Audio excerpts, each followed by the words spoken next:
بسم اللہ الرحمن الرحیم۔ السلام علیکم ورحمۃ اللہ وبرکاتہ۔ ناظرین، میرا نام حکیم اور ڈاکٹر قاضی تعلق صدیقی اور میں BSc DHMS اور فاضل طب والجراحت بھی ہوں۔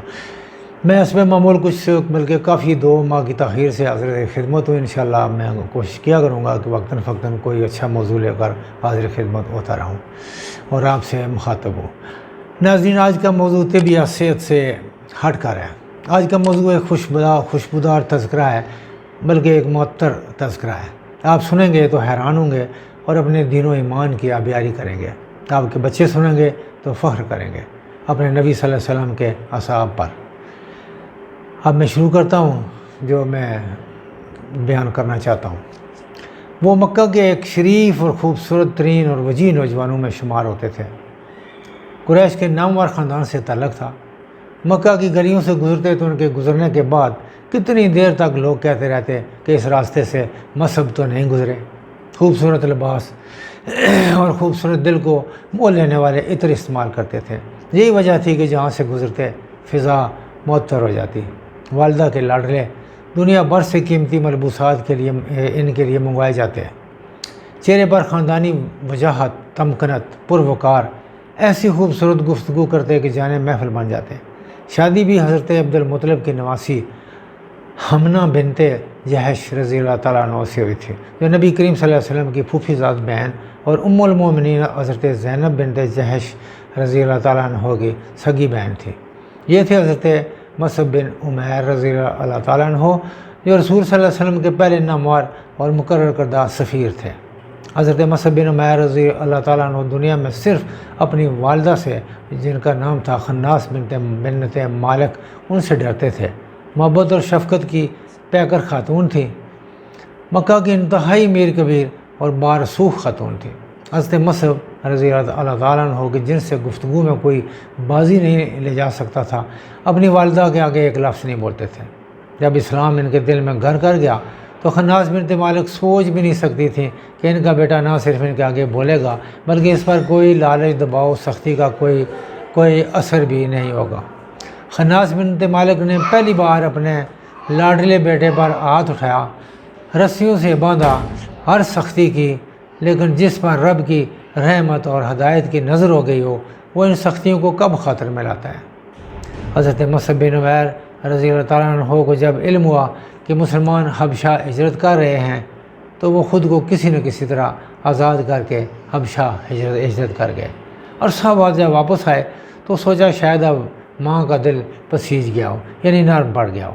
لیکن افسوس، جس طرح مصعب ہدایت کے نور سے جگمگا رہے تھے، خناس جو تھی وہ کفر کی ظلمت میں گری ہوئی تھی۔ خناس نے بیٹے کو قید کرنے کا فیصلہ کر لیا۔ اس مرتبہ مصعب رضی اللہ تعالیٰ عنہ نے والدہ کو بتایا کہ جس کسی نے بھی مجھے قید کرنے میں آپ کی مدد کی، واللہ میں اسے قتل کر دوں گا۔ ماں اپنے خون کو پہچانتی تھی، انہیں اندازہ ہو گیا کہ بازی اب ان کے ہاتھ سے نکل چکی ہے۔ لیکن حق پرست بیٹے نے ایک مرتبہ پھر ماں کو اسلام کی دعوت دی، لیکن ماں نے کہا، ستاروں کی قسم، جب تک میرے ہوش و حواس قائم ہے میں تمہارے دین میں کبھی داخل نہیں ہوں گی۔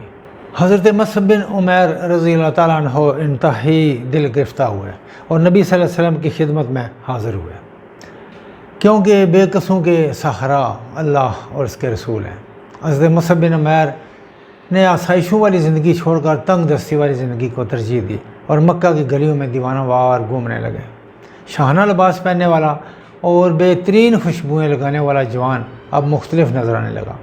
اب کھردرے کپڑے کی قمیض زیب تن کر دی، کبھی کھا لیتے کبھی بھوکا رہتے، لیکن عقیدے کی بلندی اور نور الہی سے منور خوبصورت روح نے ان کے اندر دوسرا انسان پیدا کر دیا تھا۔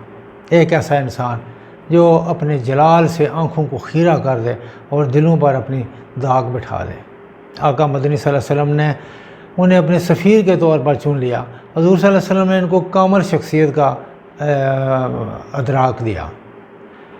اسلام کے اس پہلے سفیر نے اپنے اخلاص، حسن اخلاق، حسن بیان اور انتھک جدوجہد سے بے شمار کامیابیاں حاصل کی۔ اگلے حج سے پہلے مکہ مکرمہ پہنچ کر حضور صلی اللہ علیہ وسلم کو پوری رپورٹ پیش کی کہ قبائل کے حالات کے علاوہ مدینہ منورہ کی سیاسی اور اقتصادی صورتحال سے بھی آپ صلی اللہ علیہ وسلم کو آگاہ فرمایا۔ اسی سال بیعت عقبہ ثانیہ ہوئی اور اللہ کے رسول صلی اللہ علیہ وسلم کی ہجرت کے لیے روانگی کی راہ ہموار ہوئی۔ ہجرت کے بعد غزوہ بدر ہوا جس میں مشرکین مکہ کو شکست فاش ہوئی، اسلامی ریاست مضبوط ہو گئی اور بدر میں جھنڈا حضرت مصعب بن عمیر رضی اللہ تعالیٰ عنہ کے ہاتھ میں تھا۔ کچھ عرصہ بعد احد کے میدان میں پھر کفار سے آمنا سامنا ہوا۔ احد کی جنگ شروع ہونے لگی تو اللہ کے رسول صلی اللہ علیہ وسلم نے ساتھیوں سے سوال کیا، آج مشرکین کا جھنڈا کس کے پاس ہے؟ صحابہ کرام رضی اللہ تعالیٰ عنہ نے بتایا، بنو عبدالدار اس جھنڈے کو تھامے ہوئے ہیں۔ آپ نے فرمایا، ہم بھی اپنا جھنڈا بنو عبدالدار ہی کے ایک نوجوان کے سپرد کریں گے۔ آپ نے فرمایا، مصعب بن عمیر کو میرے پاس لاؤ۔ جب وہ حاضر ہوئے تو آپ نے لشکر اسلام کا جھنڈا ان کے سپرد کر دیا۔ مصعب بن عمیر رضی اللہ تعالیٰ عنہ نے جھنڈا اٹھانے کا حق ادا کر دیا۔ انہوں نے نہ صرف جھنڈا اٹھایا بلکہ حضور صلی اللہ علیہ وسلم کے دفاع کا فریضہ بھی انجام دیا۔ جب ابی بن خلف نے نبی صلی اللہ علیہ وسلم پر حملہ آور ہونے کی کوشش کی تو سیدنا مصعب رضی اللہ تعالیٰ عنہ نے ابی بن خلف کے چہرے پر زوردار ضرب لگائی۔ حضور صلی اللہ علیہ وسلم نے اس کے خول اور ذرا کے درمیان تھوڑی سی خالی جگہ دیکھی تو اسی جگہ کا نشانہ لے کر اس کو ضرب لگائی اور وہ منہ کے بل گرا اور بیل کی طرح ڈکارنے لگا۔ احد کی جنگ میں جب بھگدڑ مچی اور مسلمان تتر بتر ہو گئے تب بھی سیدنا مصعب بن عمیر رضی اللہ تعالیٰ عنہ ثابت قدم رہے۔ کفار نے حضور صلی اللہ علیہ وسلم کو گرنا شروع کر دیا۔ سیدنا مصعب رضی اللہ تعالیٰ عنہ بالکل آواز باختہ نہیں ہوئے بلکہ جھنڈا ہاتھ میں لے کر کفار کی توجہ اپنی طرف مبذول کرانے کے لیے زور زور سے نعرہ تکبیر بلند کرنے لگے۔ ابن کمہ لیسی آگے بڑھا۔ چونکہ سیدنا مصعب رضی اللہ تعالیٰ عنہ کی شکل و شبہ جو تھی وہ حضور صلی اللہ علیہ وسلم سے ملتی تھی، اس لیے اس نے یہ سمجھا کہ یہ محمد صلی اللہ علیہ وسلم ہے، اور موقع غنیمت جانتے ہوئے حضرت مصعب رضی اللہ تعالیٰ عنہ کے دائیں ہاتھ پر زوردار وار کیا۔ ہاتھ کٹ گیا، بائیں ہاتھ میں جھنڈا پکڑ لیا، پھر اس نے بائیں ہاتھ پر تلوار کا وار کیا، بایاں بازو بھی کٹ گیا۔ اس وقت آپ سورہ عمران کی آیت نمبر 144 کی تلاوت کر رہے تھے۔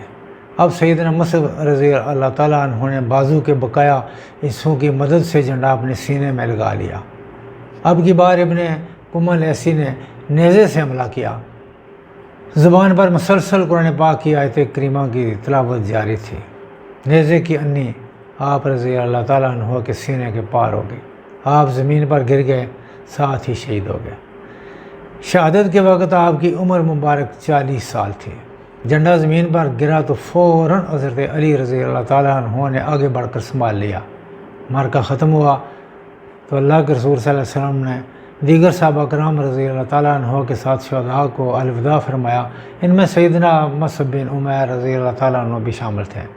جب ان کو دفن کرنے لگے تو کفن میسر نہ تھا، چھوٹی سی چادر ملی تو سر کی طرف کرتے تو پاؤں ننگے ہو جاتے، پاؤں کی طرف سرکاتے تو سر ننگا ہو جاتا۔ ان کی شہادت پر جب حضور صلی اللہ علیہ وسلم تشریف لائے تو ان کی آنکھوں سے آنسو رواں تھے۔ آپ نے فرمایا، مومنوں میں کچھ لوگ ایسے ہیں جنہوں نے اپنے رب کے ساتھ کیے ہوئے وعدے کو سچا کر دکھایا۔ مصعب رضی اللہ تعالیٰ عنہ میں نے تمہیں مکہ میں دیکھا تھا، تم سے زیادہ نفیس لباس اور تم سے زیادہ خوبصورت بال کسی کے نہ تھے۔ اب ایک یہ وقت ہے کہ میں تمہیں دیکھ رہا ہوں کہ تم بکھرے ہوئے بالوں کے ساتھ چادر میں لپٹے ہوئے ہو۔